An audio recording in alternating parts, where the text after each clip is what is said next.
So happy spring to everybody. We made it to spring. This is as we continue to march through March, and the weather is getting really nice, and the days getting longer. So it's really great just to experience the light that is all around us, just from the weather change and the time change for people who are in zones where the time has changed. We're talking about service this month, being in service. And we talk about being in service as opposed to doing service. Even though it's a good thing to do service, it is really much more wonderful to be of service, because that's when we get to bring our whole selves and be in that place of full givingness, when we are being in service, being all that we can be in service. And we have also talked about not getting into a place of comparing and wondering why bother. Um, and because we don't have as much to offer as somebody else. None of that matters. The thing for us each to do is to be all that we can be as we move through this time of service, of being in service, of being together, because service is really about oneness. It's about unity. It's about healing the sense of separation, because service is connection. In order to be in service, we are connecting. And in connecting, we are acknowledging the interconnectedness, and becoming more and more aware of the interconnectedness and interdependence of life, and how interdependent we are on each other, how interconnected we each are as we walk through this life. And so service reminds us of, of, of, of, of the journey that we're on, the journey of awakening that we're all on. And we're walking this journey together. We are in the book, Who's Helping?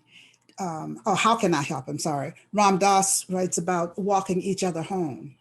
And that's what we're doing here. We're walking each other home. And we can do that through service, through opening our hearts. Someone said that service is the spontaneous response of an open heart. Service is the spontaneous response of an open heart.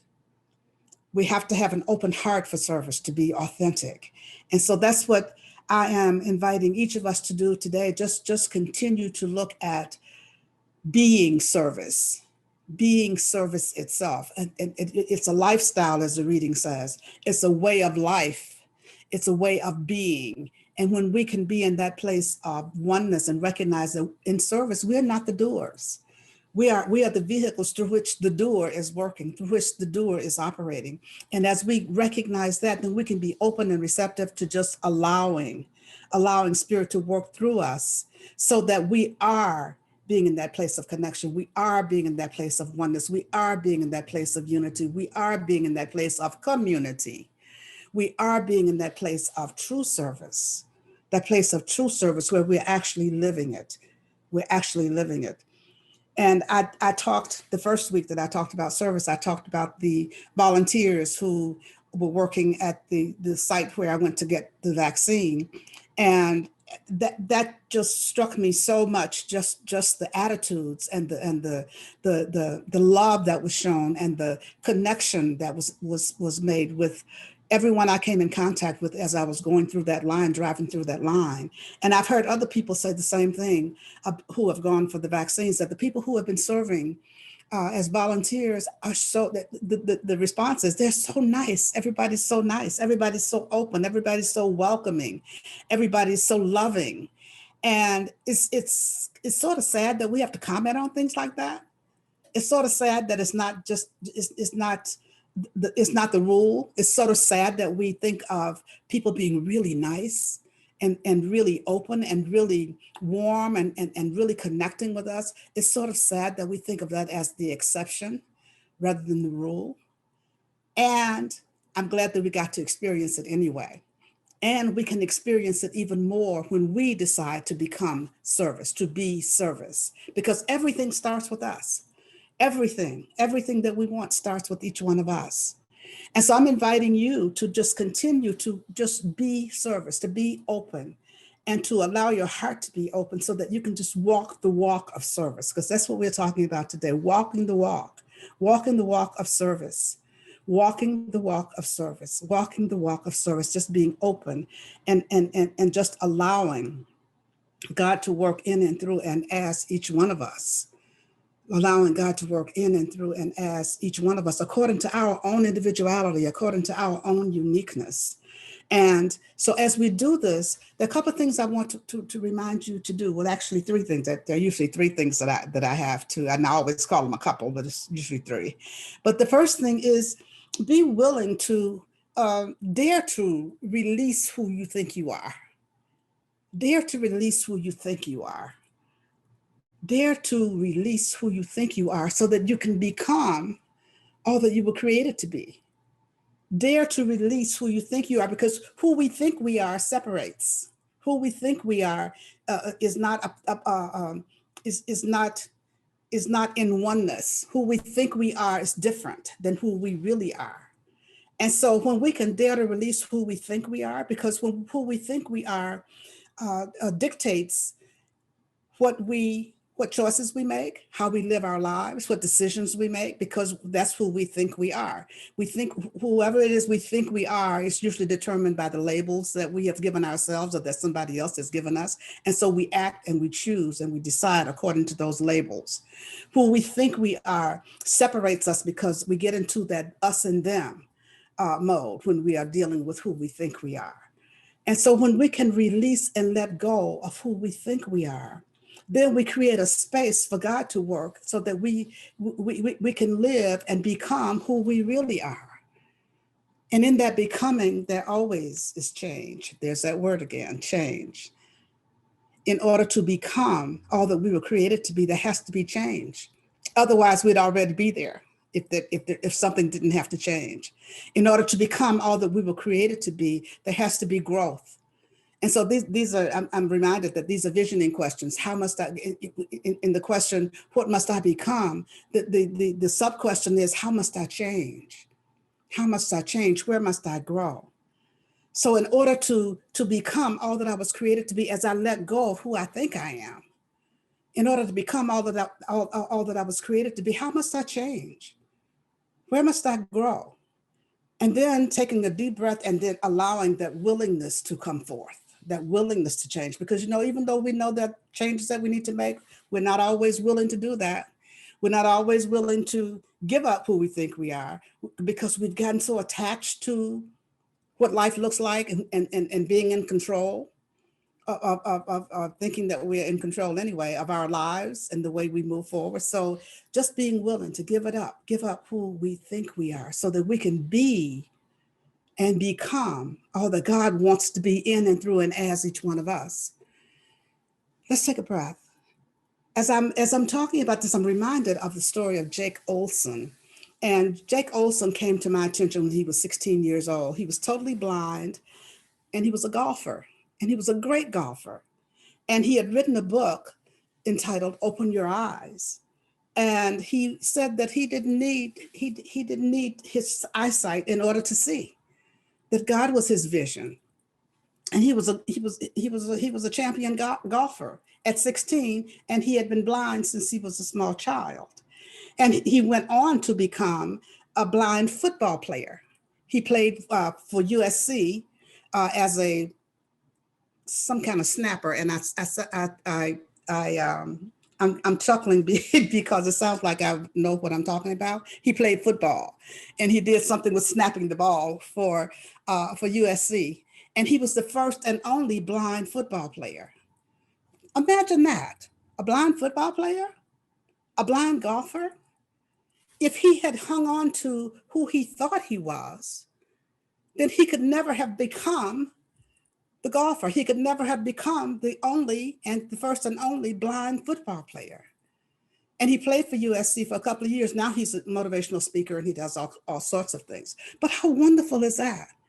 How wonderful it is when we can give up. He was willing to give up who he thought he was. He thought he was. If he had hung on to what he thought he was or what his label was, he would have been a blind young man. And then choices he made would have been dictated by who he thought he was. But his choices were not dictated by who he thought he was, because he gave up who he thought he was and he opened himself up to be all that God created him to be. God saw itself through operating through Jake Olson as a golfer, as a football player, and as a motivational speaker, and that's all the wonderful things that he does in the world. This is what service is all about. This is what being open is all about. This is what lifestyle is all about. Because when we do when we do these kinds of things, when he does what he does, that was a service to the world, because it was a motivation for so many other people. It was an inspiration to so many other young people, older people. It didn't matter, just an inspiration of how we can live our lives, despite the fact that there may be what we consider to be restrictions or limitations. The limitations are in our own minds. The limitations are not in the mind of God, because there are no limitations in the mind of God. And so giving up who we think we are so that we can be all that we were created to be, the sky's the limit. The sky's the limit. And so that's what I'm inviting you to do today. Give up who it is you think you are, and open up to become all that you were created to be. The second thing I'd like to invite you to do is to let compassion dictate every step of your journey on this walking the walk of service. Let compassion inform your every step. Ernest Holmes says that compassion is the most gentle of all the human virtues, because it is the outpouring of divinity through all. It is the outpouring of divine givingness through all. Compassion is.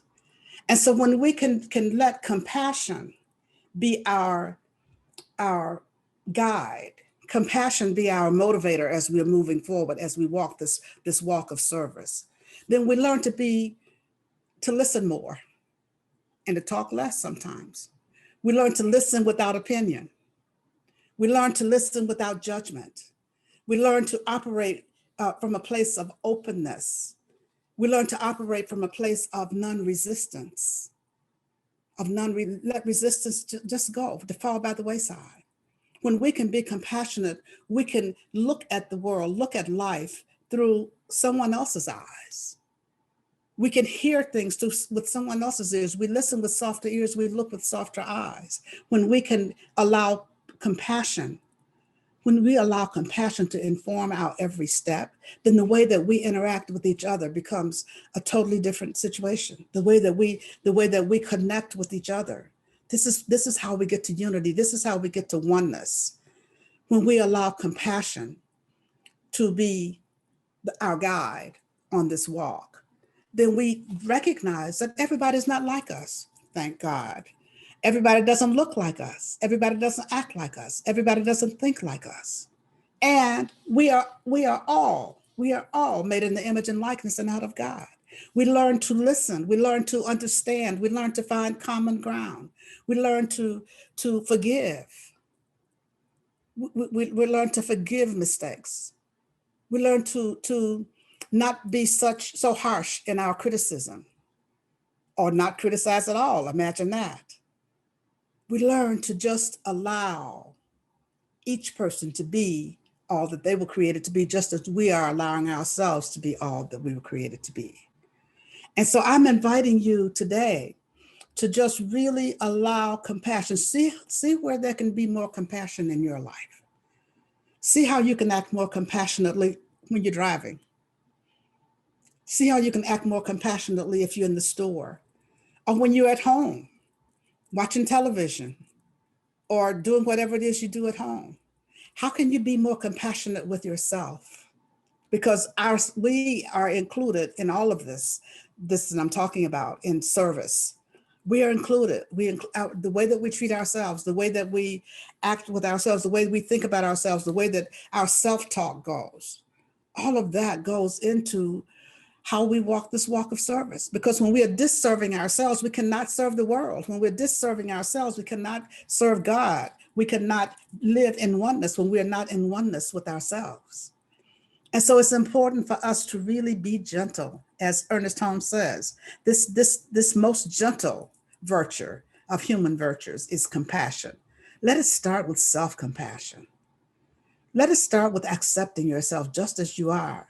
Let it start with coming back to just knowing the truth of your being, that you are made in the image and likeness and out of God itself.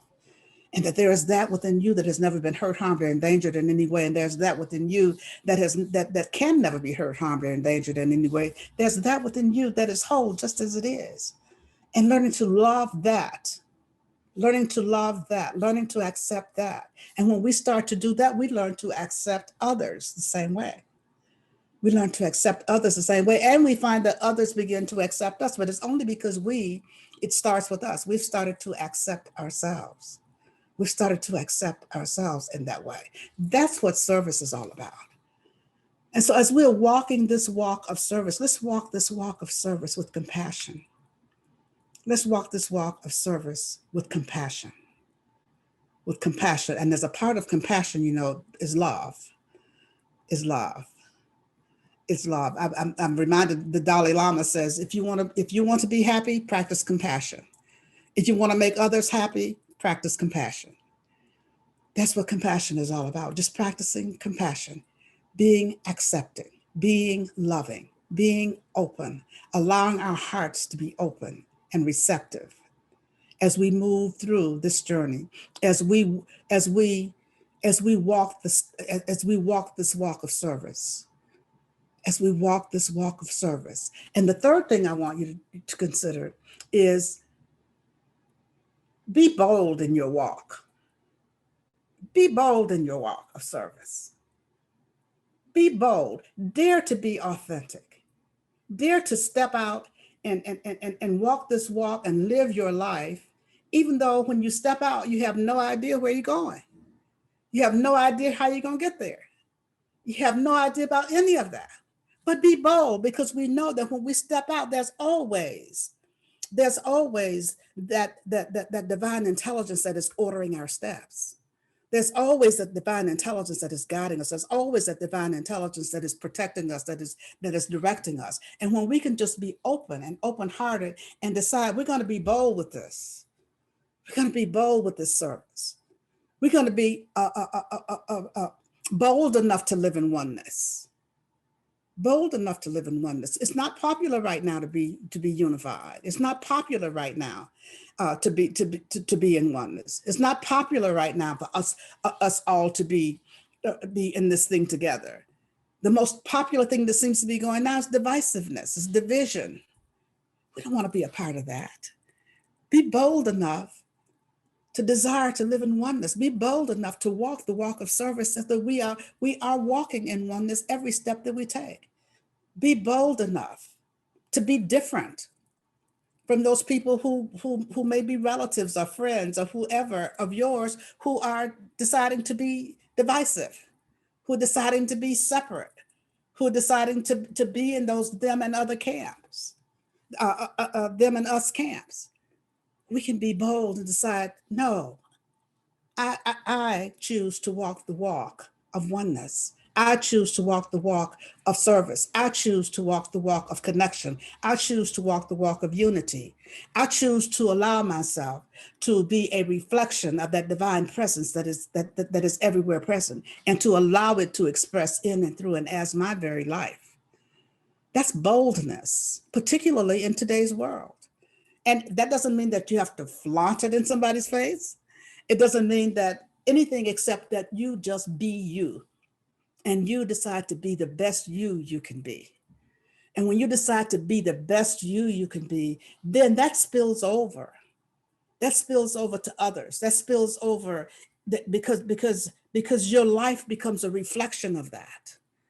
When you're being the best you, when you're being the authentic you, your life becomes a reflection of that. That's what service is all about. That's a service to the world.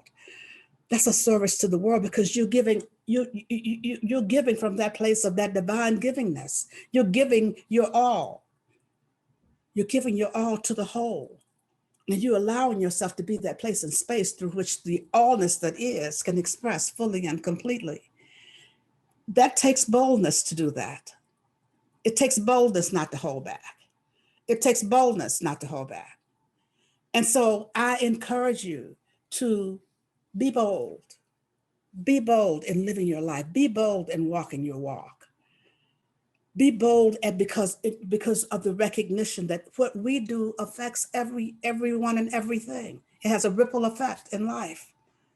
It goes on and on and on and on. When we are willing to just be open and just willing to live completely and fully.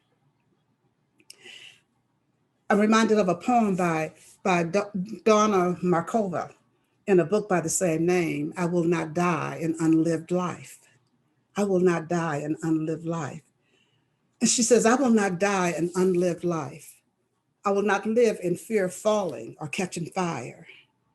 I choose to inhabit my days, to allow my living to open me, to allow my living to open me, to allow my living to open me, to make me less afraid, more accessible, to loosen my heart until it becomes a wing, a torch, a promise.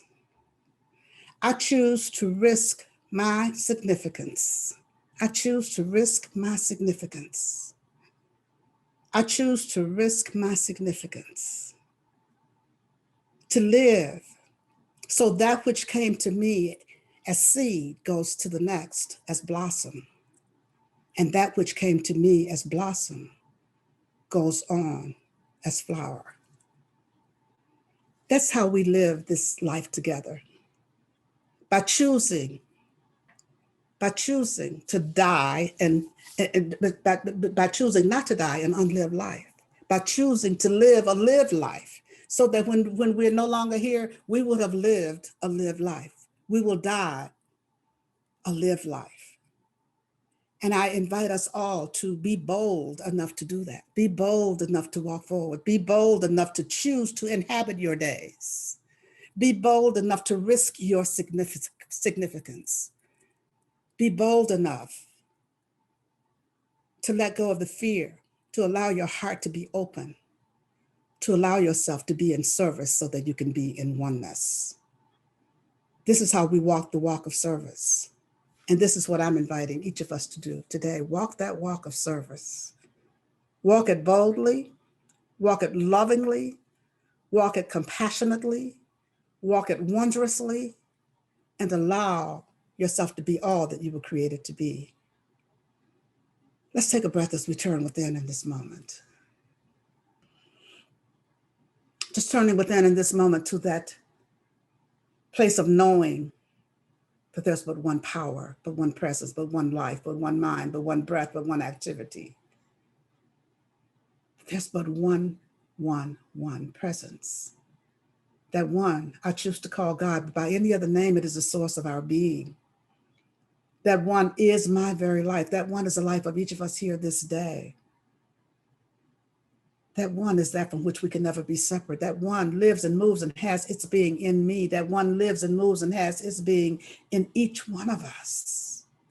That one is everywhere present. That one is that from which we can never be separate, no matter what we think, what we feel, what the appearance may be. That one is that from which we can never be separate. And so just knowing this truth, I just speak the word for each of us this day. Just knowing that as we walk through this time, we walk boldly through this time, letting go of anything that may block, letting go of anything that may hinder, letting go of anything that may encumber the full expression of that divine presence that is with each one of us, that is within each one of us. And as we release and let go of those encumbrances of any kind, then we are filled with love. We are filled with compassion.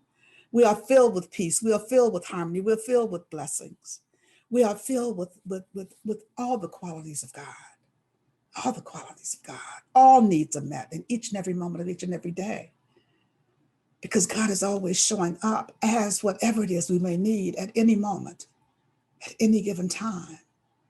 And so we turn our full focus, our full attention on that one power, that one presence that is always right where we are, and allow it to work in our lives. And the word that I'm speaking right now is for each one of us, for each one of us. For those who are experiencing dis-ease of any kind in the body temple, I know that that radiant healing presence of God is right where each one is. that every organ, cell, tissue, function of the body, every system, everything in the body is responding to that radiant healing presence that is God. For those who may have lost loved ones, I know that that great comforter that is God, that peace that passes human understanding, that peace of mind that is God is right where each of them is, comforting them, lifting them up. I'm just knowing that for anyone who's experiencing lack of any kind, that divine abundance is right where each one is. There is no lack. There is only abundance, only prosperity. And I know that anything that may be blocking it in their experience is removed, is dissolved by this word that's being spoken right here and right now. Right here and right now. This word goes out to the people in Atlanta who are experiencing grief and loss as a result of heinous acts and hatred. I know that love is in the midst of everything, but God is in the midst of everything. The word goes out to anyone, anywhere who's experiencing grief and loss as a result of violence or divisiveness or apparent separateness or whatever the case may be. God is in the midst, for love is in the midst, and healing is happening. This word goes out to this nation, to this country, to everyone. Just knowing that healing of our hearts, the disarming of our hearts is happening because the love that is God, is everywhere present. It is penetrating everything, and all else falls away. Anything unlike it falls away. And there's peace, and there's harmony, and there's balance, and there's togetherness, and there's oneness that's beginning to reveal itself as we come together in unity, as we come together in compassion, as we come together in recognition that there is but one life, and that we are all a part of that one life. And I know that healing happens. I speak a word of blessing for our government officials, just knowing that they are divinely guided, and they're divinely inspired, and divinely motivated to do the right thing, to make the right decisions, to make the right choices. And all of those that are for the highest and best of all concern, for the highest and best of all concern. No factions, no separation, no groups, all concerned. Decisions and actions are taken for the highest and best for all. This is a truth that I know that is happening with our government officials right now. This word goes out to anyone needing a prayer this day, just knowing that right where each of them is, God is blessing and keeping them. God is blessing and keeping them. And so in this moment of prayer, I pause momentarily so that you may speak the names of anyone you'd like held in prayer this day. You may speak their names silently or aloud, and you may speak them now.